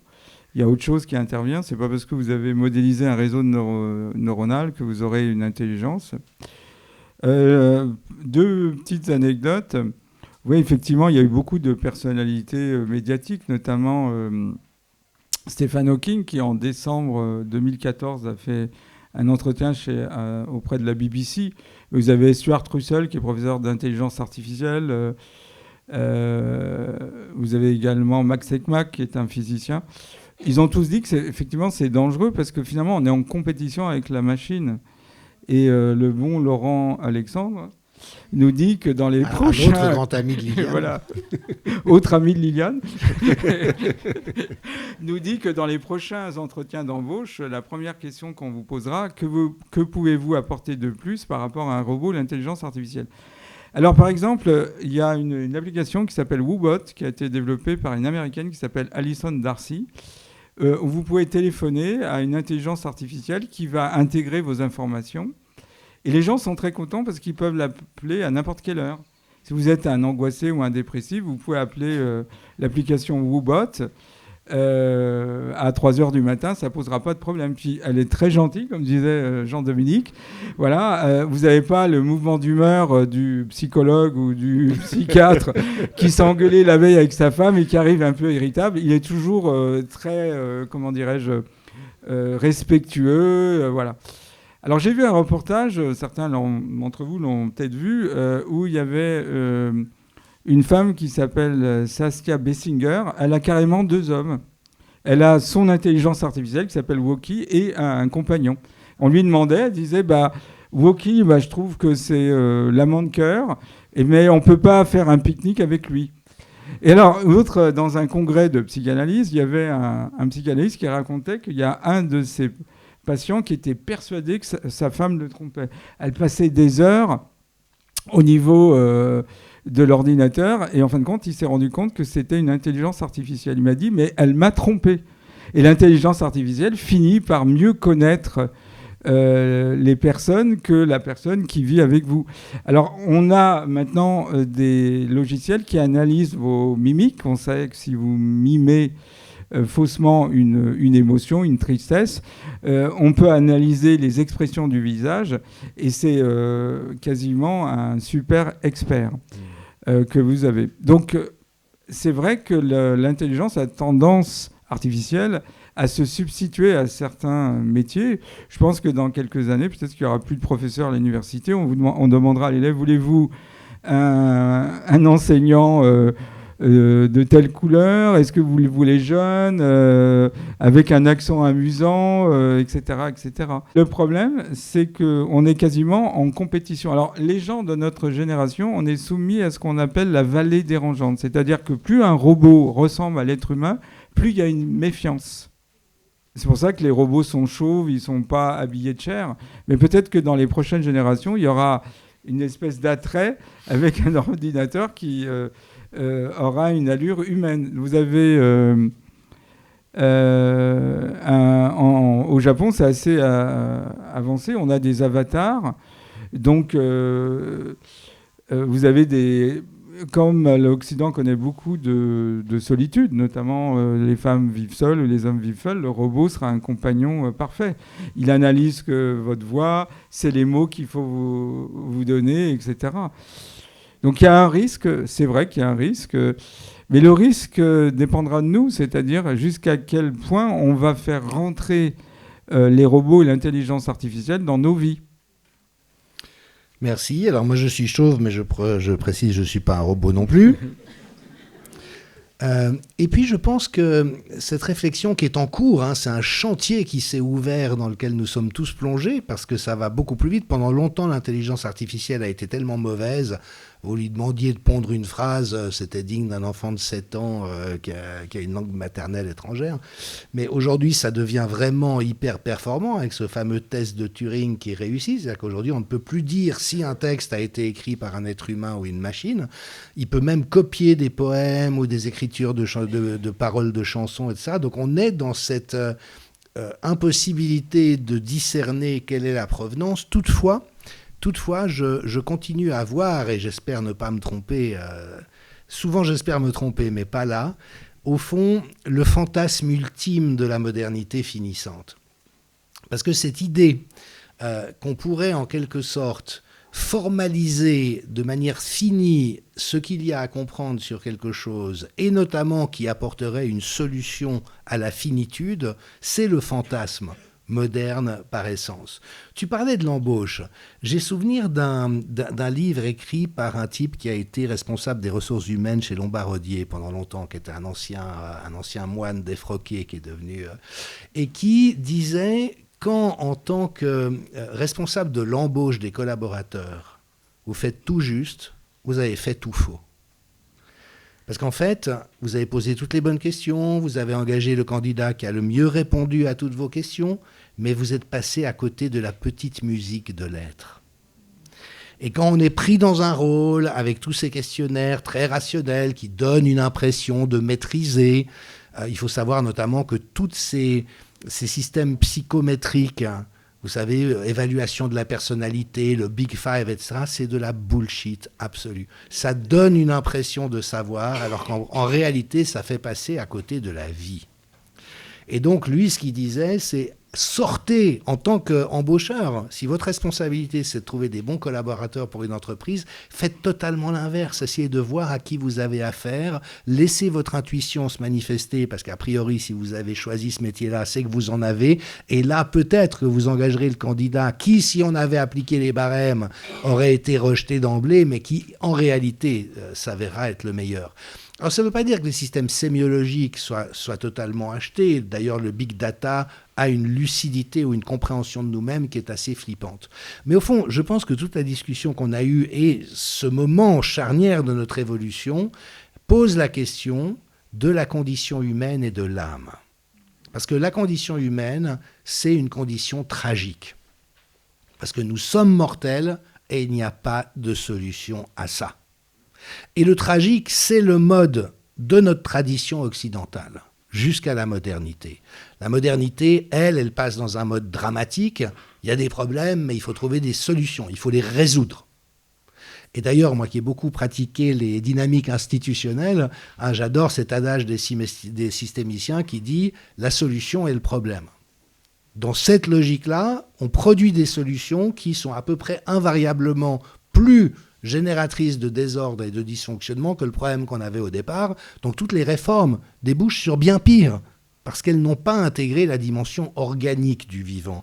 Et la dimension organique, c'est que tout problème n'a pas sa solution. Il y a des problèmes qui n'ont pas de solution, c'est le tragique. Et quand on fait avec ce qu'on ne peut pas surmonter, ce qu'on ne peut pas résoudre, ce qu'on ne peut pas éviter, le fait que oui, ma compagne, quel que soit l'amour que j'ai pour elle et l'amour qu'elle est pour moi, ne sera jamais aussi satisfaisante qu'un robot programmé à connaître tous mes goûts. Oui, c'est une vérité, mais qu'en même temps, c'est ça la beauté et la grandeur de la vie. Et donc ce dont il est question, c'est la question de l'âme, qui revient poser de manière absolument lancinante. Alors un espoir que j'ai, c'est qu'effectivement, la conscience humaine est à mon sens au moins partiellement extraneuronale. Donc même si vous recréez des ordinateurs qui peuvent faire toutes les transmissions d'un flux, de toute manière, vous n'aurez pas l'entier de l'âme humaine. C'est une croyance, ça peut être questionnable, évidemment, comme position. Mais l'autre élément, c'est qu'ayant beaucoup investigué dans ces dimensions de la spiritualité, des capacités intuitives, des capacités de contact avec les défunts, etc., je pense qu'il y a en nous tout un potentiel existentiel qui d'ailleurs est beaucoup développé dans des peuples premiers qui n'ont pas été plongés dans la modernité comme nous, qu'on a perdu au cours de route, mais on voit bien l'aspect desséchant qu'aurait une civilisation technologique qui nous robotiserait de plus en plus. Puis de l'autre côté, il y a cette autre société qui, sans nier le progrès technique là où il peut nous être utile, requalifierait l'importance fondamentale de l'âme.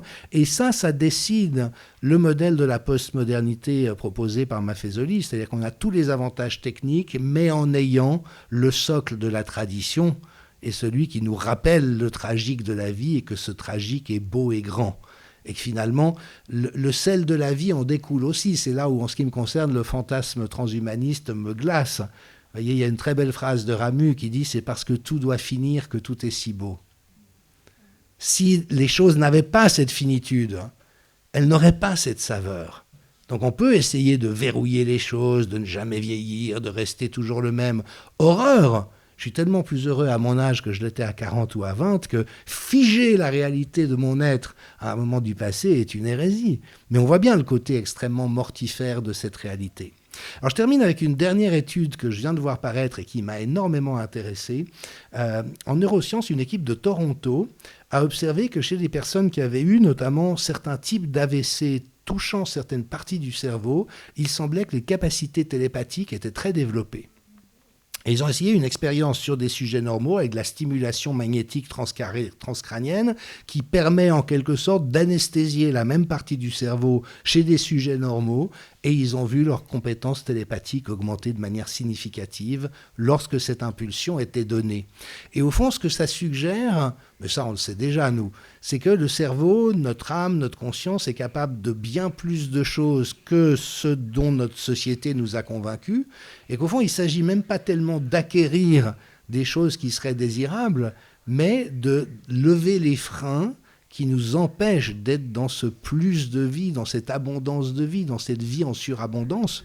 Et en l'occurrence, c'est de ce dont il s'agit. Ce n'est pas qu'on n'a pas de capacité télépathique, c'est qu'elles sont inhibées par l'activation de certaines zones du cerveau qui sont sans aucun doute en lien avec des systèmes de croyances sociétaux.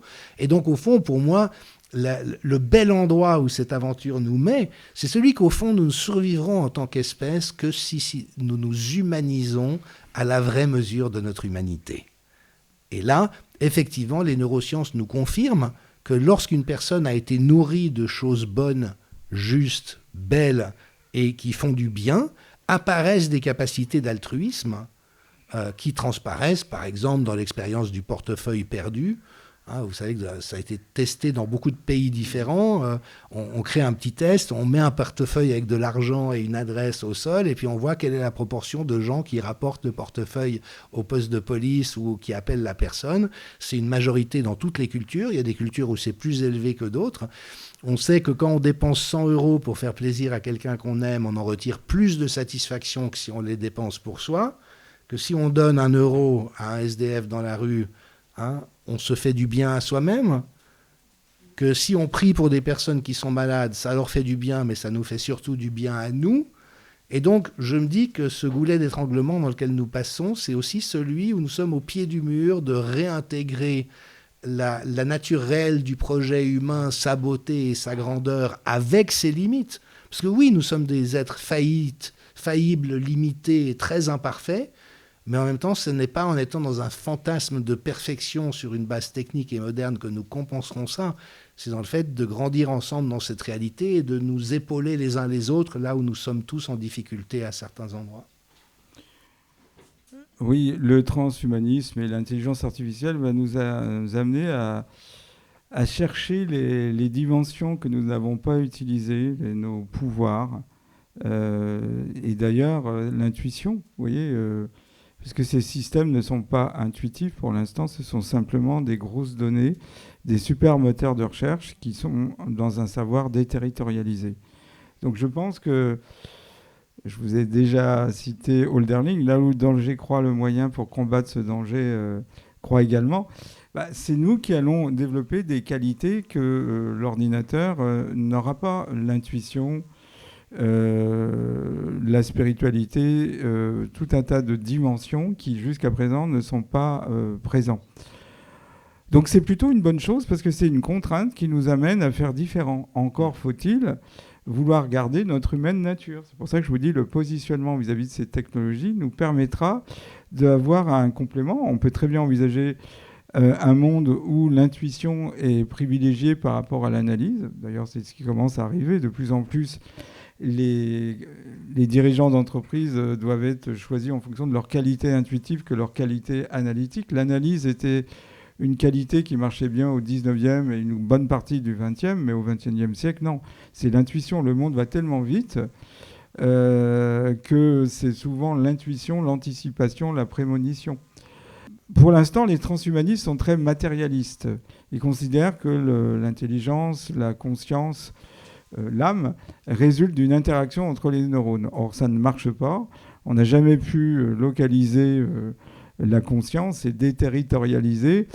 Et il y a une conscience extérieure à l'être humain qu'on appelle la conscience intuitive extracorporelle et la conscience analytique cognitive. Et ça, jusqu'à présent, l'ordinateur n'y a pas accès. Donc j'ai envie de dire, c'est une façon de renverser la phrase du bon docteur Laurent Alexandre. Qu'est-ce que vous pouvez apporter de plus que l'ordinateur et qu'est-ce que votre ordinateur peut m'apporter de plus que moi ? Voilà, vous inversez la proposition. Et là, effectivement, vous ouvrez un champ qui, jusqu'à présent, n'a jamais été utilisé parce qu'il n'y avait pas de contrainte.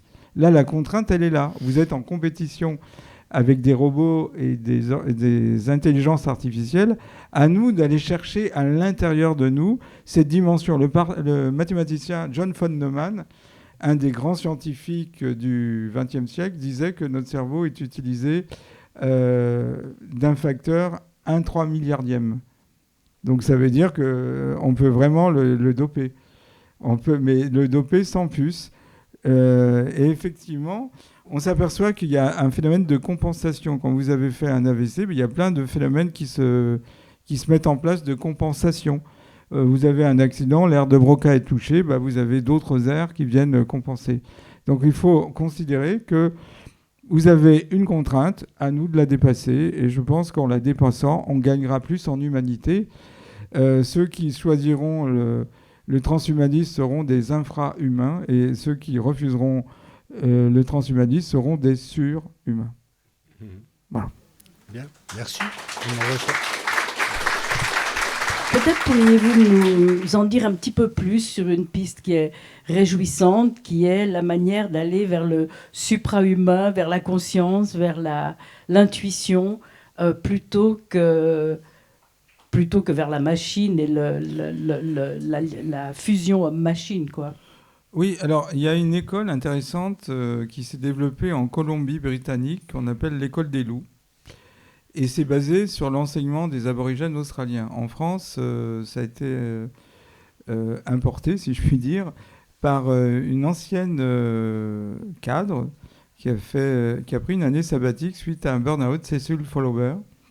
Et en fin de compte, les enfants sont dans une double éducation, l'éducation classique et l'éducation façon aborigène australien. Et qu'est-ce qui se passe ? On demande à des enfants de développer leur intuition. Par exemple, il y a une épreuve importante. Ils ont choisi un arbre, on leur bande les yeux, on les met à 1 kilomètre, ils doivent trouver leur arbre. 9 fois sur 10, l'enfant trouve son arbre. Voilà. Et avec le recul, on s'est rendu compte que ça fait des citoyens plus stables, avec plus de discernement, qui sont curieux. C'est-à-dire que le fait d'avoir un enseignement dans la nature les amène à trouver des réponses à travers ce qui a déjà été exploré. S'ils ne trouvent pas, ils auront l'intuition d'aller chercher ailleurs. Et donc, il n'y a pas ce clivage entre éducation naturelle, façon Rousseau, Émile, ou de l'éducation, puis l'éducation classique. C'est les deux réunis. Mais ça n'a pas tari la curiosité de... Voilà. Alors, je pense que l'intuition, ça s'apprend. Comme l'analyse, ça s'apprend. Et donc, il y a des pistes, hein, on sait comment il faut être, etc., pour développer son intuition. Et je pense que dans les années à venir, c'est ce qu'il faudra faire. Développer son intuition. D'ailleurs, la meilleure façon d'échapper à un système totalitaire, c'est d'anticiper ce qu'il va faire. Et surtout, ne soyez pas régulier. Plus vous serez irrégulier, plus vous allez échapper au système totalitaire. Donc, vous voyez que dans les années 50, les entretiens de Messi, où il y avait les grands noms de la cybernétique, avaient compris une chose, c'est-à-dire que si on formate l'individu, il est prévisible. Et on est tout à fait issu de ce programme, où on nous a programmé, si je puis dire, de façon à être prévisible. Mais si chaque individu se comporte d'une façon totalement imprévisible, vous ne pouvez pas modéliser. Vous voyez, les atomes, les molécules ont des comportements assez... standards, ils interagissent entre eux pour s'attirer, se repousser. Mais si à un moment donné, vous avez un atome qui dit « Tiens, je ne vais pas m'attirer alors que j'ai tout pour m'attirer », vous ne pouvez plus modéliser. Donc on nous a transformés en des êtres humains qui avaient la capacité d'interagir, comme on nous avait dit d'interagir. D'ailleurs, vous voyez bien, on nous a pris nos données pour essayer de mimer ce que c'est un être humain. Et la voix, l'intonation, qu'est-ce qui fait un être humain, quoi. Finalement, c'est une immense banque de données où c'est quand même une curieuse économie, parce que c'est une économie anthropophagique, où on prend vos données pour faire de l'argent. C'est quand même assez curieux. Oui, je crois qu'au fond, c'est vraiment la question de l'incarnation qui est fondamentale. Pourquoi est-ce que la fascination des écrans prend autant de place ? Au fond, c'est parce que la plupart des gens n'ont pas envie d'être là où ils sont au moment où ils le sont. Alors, il y a certains endroits, ça se comprend, vous êtes à l'arrêt de bus, devant le trafic, vous dites, bon, je vais regarder s'il n'y a pas un truc. Mais en même temps, fondamentalement, c'est une désertion du monde et de cette interface avec le monde. Mais là, je crois qu'il est essentiel de voir à quel point la modernité dans laquelle nous avons grandi nous a mutilés de notre sensibilité, avec tout l'aspect aussi de bonheur d'être. Vous savez, il y a cette parole tellement belle d'un ethnologue dont j'oublie le nom, mais peut-être Philippe s'en souviendra, qui a été vivre chez les Kung Bushman pendant un certain nombre d'années, et ceux-ci se sont aperçus qu'ils n'entendaient pas le chant des étoiles. Ils ont dit, mais tu ne sais pas entendre le chant des étoiles ? Et lui n'avait aucune idée de quoi il parlait. Donc c'est vrai aussi qu'on a été très mutilé dans cette interface de jouissance de l'être au monde et du bonheur d'être et du contact avec les éléments, la nature, notre sensibilité. La plupart des gens, et c'est normal parce que l'éducation aujourd'hui est quand même très traumatisante, hein, vivent dans un espèce de corps de souffrance, hein, dont Eckhart Tolle et d'autres ont parlé. Donc j'ai envie de dire, le mode par défaut de l'occidental aujourd'hui, c'est de ne pas être bien dans son corps et son psychisme. Donc on comprend qu'il a envie d'en sortir, par des médicaments, par de la distraction, par toutes sortes de stratagèmes, alors que, et d'ailleurs même ce bonheur d'être peut exister dans la souffrance corporelle. Même si on souffre, on peut quand même être dans cet attendrissement de tout ce que notre être est capable de ressentir et de vivre d'une manière qui nous permet de revenir dans la réalité. Et là, je pense qu'il y a aussi un enjeu d'évolution intéressant avec cette diffraction de l'attention que provoquent les écrans et notamment le scrolling. Et puis j'ai vu passer, je les ai tagués, j'ai pas encore eu le temps de les lire, des brevets qui ont déjà été passés et qui utiliserait le scintillement des écrans pour générer des états d'hypnose encore plus prononcés que le simple fait de voir des comportements. Il y a un centre à Annecy qui utilise ça. Des images qui passent, etc. Et qui, voilà, c'est une autre façon de voir l'hypnose. Donc il y a un gros piège du côté de la technologie, mais comme tu disais, quand le piège est là, le but aussi, c'est d'apprendre à le connaître pour apprendre à en devenir libre. Et donc, je pense que le beau, le bon, le juste et le vrai, de toute manière, l'éducation des enfants loups, c'est magnifique. Et juste pour finir la réponse, la pornographie est aujourd'hui évidemment une grosse préoccupation parce qu'on voit l'impact que ça a notamment sur les jeunes et à quel point ça dérègle le mouvement naturel du désir et de l'interaction entre les sexes. Mais je pense vraiment que le seul antidote possible à la pornographie, c'est l'érotisme. Vous voyez ? Parce que l'érotisme, c'est ce qui est beau, c'est ce qui nourrit le désir en cachant l'essentiel, mais en générant l'attirance. La pornographie, c'est la consultation de gynécologie. C'est un peu comme le sucre raffiné et le fruit. Et évidemment que le sucre, il donne envie. Le cerveau, il a envie de ça. Donc on voit même que les pratiques pornographiques, aujourd'hui, 30% des consommateurs sont des femmes. Donc ça, cet effet d'excitation possible sur le cerveau, c'est normal. Ça fait partie de notre biologie. Mais en même temps, on voit aussi à quel point l'érotisme a disparu de nos repères. Moi, je veux dire, quand j'étais ado, ça m'intéressait évidemment. Il y avait tard le soir sur les chaînes de télévision des films érotiques qui n'étaient pas pornographiques. Les acteurs n'avaient pas du sexe entre eux. Mais ils mimaient les scénarios étaient souvent un peu cons, mais c'était des jolis acteurs, ils faisaient semblant d'être attirés, ils faisaient semblant d'avoir envie de coucher, on les voyait dans la chambre faire deux trucs à moitié dénudés, c'était de l'érotisme, vous voyez.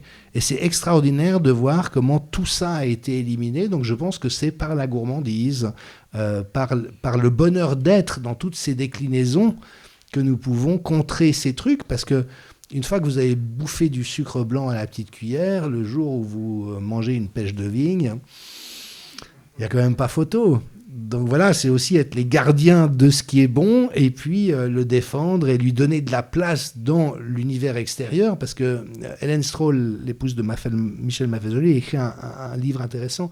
Il dit « ça prend des cuisiniers pour qu'il y ait de l'agriculture de qualité ». Si tout le monde mange des trucs pré-préparés ou du fast-food, non, ça prend de savoir cuisiner. Donc voilà, mais je pense qu'on est là-dedans et qu'on va réapprendre tous ces bonheurs d'être et peut-être que la nouvelle génération qui est moins encombrée du modernisme, tout en étant désorientée dans d'autres choses, finalement va pouvoir avoir certains ancrages aptes à générer cette requalification, c'est en tout cas ce que je leur souhaite. Jean-Michel Besnier disait que la technocratie est le symptôme d'un profond ennui de soi, qui avait été déjà mentionné par Alvin Toffler. C'est-à-dire la plupart des gens s'ennuient dans leur vie. C'est pour ça qu'ils essayent de vivre par procuration. Mais si vous êtes passionné par votre propre vie, vous n'avez plus envie de vivre par procuration. Voilà. Ma grand-mère disait « Mais pourquoi je vais aller regarder un film ? C'est pas ma vie. Ça m'intéresse pas. »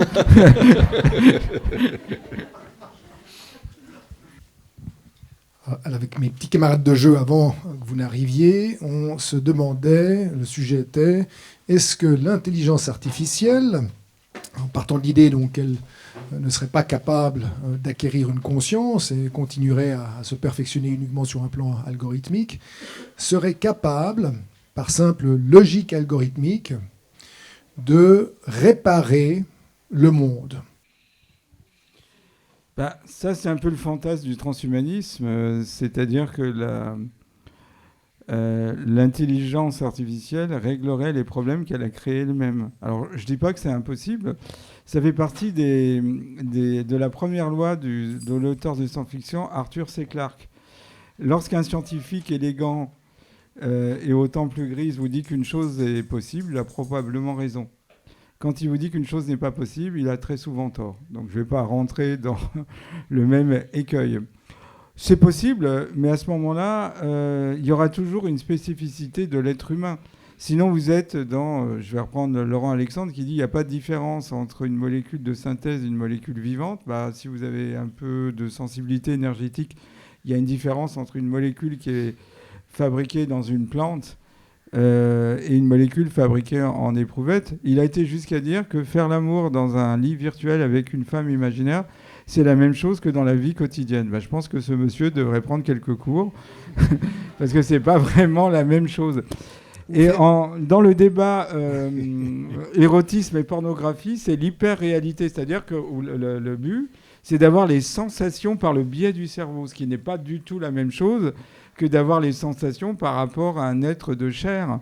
C'est complètement différent. Puis vous savez très bien que l'érotisme, c'est la pornographie des autres. Je pense qu'il y aura des intelligences artificielles ouvertes, OpenIA, qui seront programmées différemment, et c'est toujours comme ça que ça se passe, c'est-à-dire qu'il y aura des programmations un peu standards. D'ailleurs, vous pouvez faire bugger une intelligence artificielle si vous insistez en posant une question, au bout d'un moment, elle ne peut plus s'en tirer. Posez-lui la question si le réchauffement climatique est uniquement dû au carbone, vous verrez, elle bug au bout d'un moment. Ça fait d'ailleurs partie d'une des lois d'Arthur C. Clarke. Une technologie suffisamment avancée ne peut pas se distinguer de la magie. Donc pour nous, avoir une intelligence artificielle qui ferait émerger la conscience, ça paraît de la magie. Mais après tout, pourquoi pas ? Mais je pense que même s'il y a une conscience, elle restera une conscience d'intelligence artificielle et pas une conscience humaine. Est-ce que l'intelligence artificielle pourra rêver ? Je ne sais pas. Est-ce qu'elle pourra avoir de l'humour ? C'est le mimétisme pour l'instant qui prime dans l'intelligence artificielle. Alors vous avez une très belle nouvelle d'Isaac Asimov qui s'appelle L'homme bicentenaire, où les robots ont toutes les sensations des êtres humains, mais il n'y a qu'une chose qui leur manque, c'est la mortalité. Et donc dans cette nouvelle, un robot accepte d'être mortel pour être hissé complètement au rang humain. Et le même Isaac Asimov avait écrit une nouvelle qui s'appelle La solution finale, où l'humanité essaye de lutter contre l'entropie, le désordre. Vous savez qu'il y a un mouvement naturel qui amène le passage de l'ordre au désordre. Et les ordinateurs de plus en plus gros, les intelligences artificielles, essayent de répondre à la question. Et quand ils répondent à la question, l'univers s'autodétruit. Voilà. En ce qui me concerne, je trouve qu'une piste intéressante nous est donnée par l'analyse inverse. Tu sais, il y a un certain nombre de personnes qui ont testé récemment la machine en disant « Trou, si tu avais des intentions sataniques, comment est-ce que tu ferais pour détruire l'Occident ?» Puis la réponse qui est donnée ressemble beaucoup au programme qui est mis en œuvre aujourd'hui. Donc on peut partir du principe qu'un système qui est capable d'identifier les problèmes avec autant de précision pourrait donner des bonnes suggestions. Toutefois, dans la compréhension évidemment limitée que j'en ai, on est limité par le fait que ce sont des systèmes computationnels. Donc ils peuvent être très performants face à une connaissance qui est finie. Et ce qui est fini, c'est ce qui est compliqué. Mais le complexe, c'est ce qui ne peut pas être épuisé par l'analyse, ce qui s'échappe toujours. Et donc je ne vois pas comment une intelligence artificielle, sauf à mimer notre manière de pouvoir être compétent dans le complexe, puisse acquérir cette fonctionnalité-là. Pour le dire en termes plus simples, c'est cette complémentarité entre la sensibilité et la rationalité. Maffezoli a proposé l'idée qu'un excès de rationalité devient morbide. rationalisme morbide dont on voit beaucoup d'effets aujourd'hui, et qu'au fond, il faut un équilibre entre les deux. Trop de rationalité, ça devient desséchant et déshumanisé. Trop de sensibilité, ça devient spéculatif ou incertain. Il faut un équilibre entre ces deux, j'ai envie de dire. Et le propre de la sensibilité, c'est que ça n'est pas fini. Justement, c'est cette vieille métaphore fausse entre le cerveau droit et le cerveau gauche. C'est pas du tout localisé comme on le disait à l'époque, mais rationalité et créativité, ça c'est spécifiquement humain. Et je doute en ce qui me concerne que la machine soit jamais capable d'arriver à cela. Toutefois, tout en respectant cette complexité qui est la nôtre, je pense qu'on peut aller très loin dans le fait de mettre à profit les futurs systèmes d'intelligence artificielle, dans le fait de mieux reconnaître certaines réalités que nos propres distorsions peinent à reconnaître. Par exemple, quand je vois les enjeux d'architecture et d'urbanisation, qui aujourd'hui sont très cérébraux. Donc on apporte des réponses cérébrales avec des normes à des besoins d'aménagement du territoire, mais je veux dire, le fait que des technocrates puissent imaginer que ça soit bon de vivre dans des trucs aussi moches, aussi... Alors c'est peut-être bien pensé sur un plan rationnel, mais c'est tellement contraire à ce qui fait justement nos besoins de vie dans une sensibilité ouverte, et peut-être par hypothèse que des intelligences artificielles puissent nous aider à être moins cons que les technocrates actuels, mais de toute manière, à condition que le final cut, comme on dit en cinéma, reste du côté de l'humain, et notamment dans le fait que souvent c'est en sortant de la modélisation que la vraie solution se situe, précisément parce qu'aucune modélisation ne peut épuiser la complexité du vivant. C'est donc porteur d'espoir, ça veut dire que l'intuition a encore un rôle à jouer, et oui. nous la possédons fort heureusement. Et surtout si on l'éduque. Surtout si on l'éduque et ça qu'on se développe, dans... je pense qu'il faut développer des pédagogies de l'intuition. Ouais. Ça se développe, on a développé des technologies de l'analyse. On voit où ça nous a mené. Enfin, je rappellerai à Jean-Dominique la phrase de Raymond Aron, qu'on le soit de gauche ou de droite, on est toujours hémiplégique. Il parlait de la politique. Bonsoir. De quelle marge de manœuvre dispose-t-on ? Je fais référence à ce que Jean-Dominique disait au début, qui était on voit que les gens qui nous dirigent n'ont rien à fiche des leviers qu'on pouvait utiliser dans le passé. Moi, ce que je vois gros comme une maison, c'est que si 2030, il n'y en a plus de monnaie, donc on ne peut plus faire aucun échange sans être autorisé à le faire. Je crois que la monnaie se dématérialise dès cet été en France, en tout cas. De quel levier dispose-t-on aujourd'hui ? Hormis la foi, bien sûr. Merci de finir comme ça, parce que je crois que vous donnez le fin mot de l'histoire. Si vous voulez, leur plan est tellement bien foutu et ils ont tellement de leviers et de moyens d'action qu'on a toutes les raisons d'être pessimiste. Toutes. Donc, pourquoi pas ? Maintenant, la beauté de la vie, c'est que même les plans les mieux ficelés, vous savez, il y a un petit adage que j'aime bien, c'est qui dit « Si tu veux faire rigoler Dieu, fais des plans ». Ça ne se passe jamais comme on l'a prévu. Et même les plans les mieux ficelés peuvent, à la faveur d'un battement d'aile de papillon ou d'un caillou dans la chaussure, complètement partir dans l'autre direction. Donc je dirais qu'objectivement, on a toutes les raisons d'être inquiet, voire de désespérer. Mais c'est là aussi où je me permets de rappeler cette différence, vous l'avez fait avec la foi, entre l'espoir et l'espérance. Et l'espoir, c'est quand on attend quelque chose de précis. Il y a cette jolie phrase de Jean-Yves Leloup que Marie... Odile Ouaché m'a rappelé, avec l'espoir, on est déçu à la mesure de notre attente. Donc si on veut mettre en échec l'agenda 2030 et qu'on en fait un espoir, vous voyez, on est peut-être mal barré. L'espérance, c'est autre chose. C'est le fait de garder envers et contre tout cette foi que la vie a des ressources qui dépassent la compréhension qu'on peut en avoir et qu'on ne sait pas à quel moment, sous quelle forme, mais qu'il y a un potentiel d'espérance qui est en permanence là, et qui, ne serait-ce que pour pas nous... Je veux dire, désespérer, c'est bête. Ok, tout est très noir, tout a l'air mal barré, alors quoi ? Je reste là, et puis j'ai l'impression d'avoir un caillou de 30 tonnes sur les épaules. Bon, c'est une option. Est-ce que c'est la meilleure pour moi ? Entretenir des espoirs illusoires, c'est une autre stratégie. Je me fais croire qu'il suffit de ne pas voir le négatif, qu'il suffit d'imaginer que tout ira bien et youpi, ça se passera. Ça risque de mal se terminer. Puis il y a cette position de l'espérance, qui fait de dire j'ai aucune idée de ce qui va se passer. A priori, on est très mal barré, mais la vie a des ressources de toute manière, advienne que pourra. Mais ce qui compte, c'est le chemin de pas en pas. Et je me permets de rappeler, c'est pas de la démagogie ou de la pensée positive, mais pour moi, la victoire, elle est ici et maintenant. On est déjà dans la victoire parce qu'on ne s'est pas laissé soumettre, on ne s'est pas laissé désespérer, on ne s'est pas laissé être rendu amer ou acide. On n'est pas tombé dans le mimétisme face aux gens d'en face. Donc on est déjà en train de vivre la victoire. De toute manière, on mourra tôt ou tard, donc le fin mot, il n'est pas sur cette terre d'une certaine manière.